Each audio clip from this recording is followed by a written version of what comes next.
Livestock is very important industry as it supplies the largest sources of protein for the Malaysian population.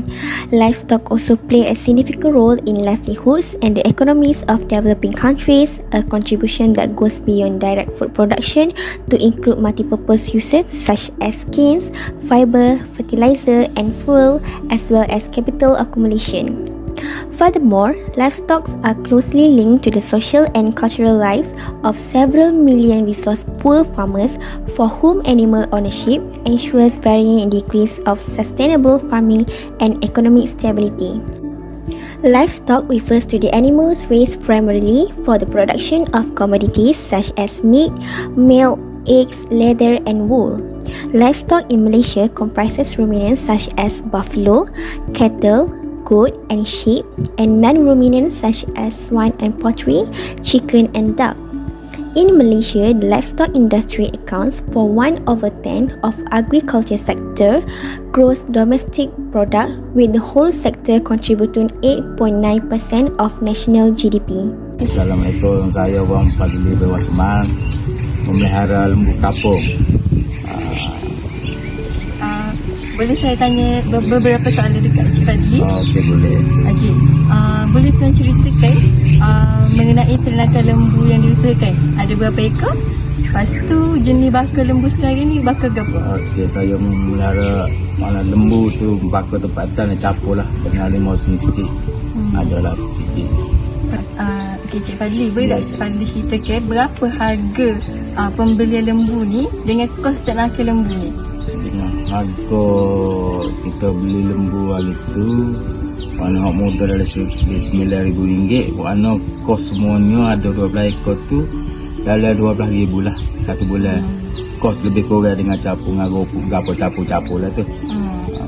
Sekali dengan kos ternakan dia berapa? Kos ternakan lah satu ekor dalam RM300 lah satu ekor sebulan. Sekor Lepas tu berapa kilo daging metoh cik boleh pasar ke dalam masa sehari? Kita kira dalam satu ekor tu 80 kilo boleh lah satu hari untuk satu hari.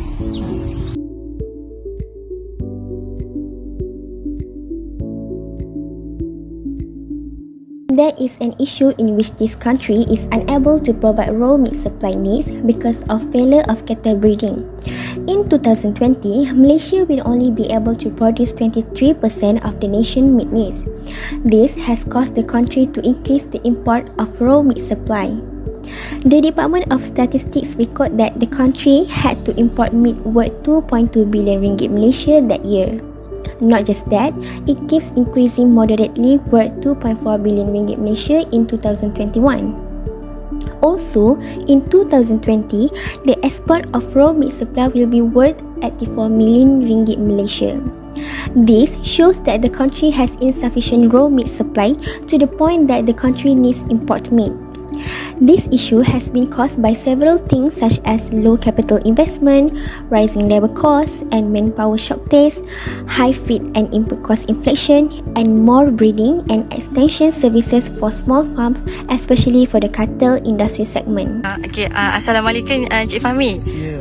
Saya nak tanya, apa pandangan Encik Fahmi tentang kenaikan harga daging mentah dalam negara sekarang? Bagi pandangan saya, rasanya disebabkan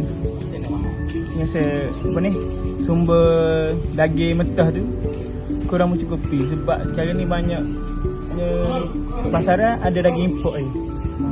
Satu lagi, harga tu daging mentah agak tinggi berbanding harga pasaran daging import. Okey, soalan seterusnya, apa pandangan Cik Fahmi untuk kerajaan tangani isu ni? Saya rasa mungkin kena buat ni kot, turunkan harga daging mentah tu setanding dengan harga daging import. Contohnya kurangkanlah daging import tu bagi menjana ekonomi orang kampung. How well do you know about the current condition on our livestock industry in our country?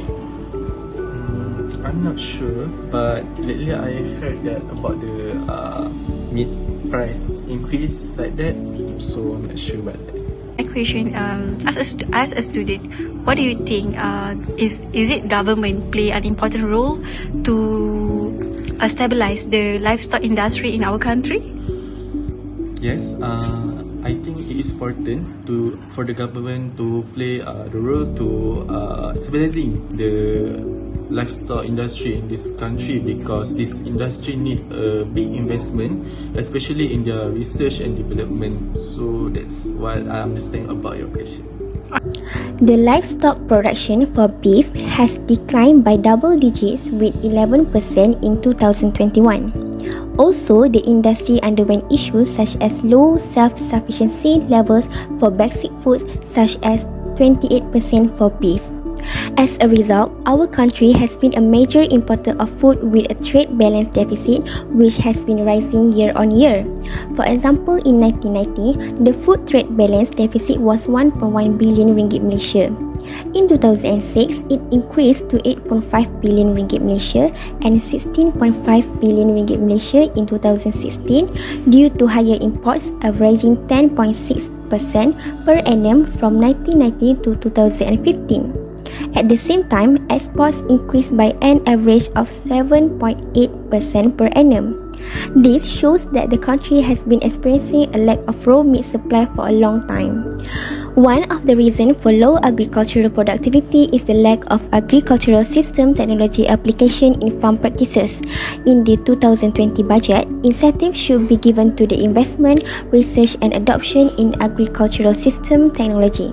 For example of this technology are soil and water sensors, weather tracking, satellite imaging, automation, vertical agriculture, artificial intelligence, nanotechnology, agricultural GPS technology, robotics, and precision agriculture.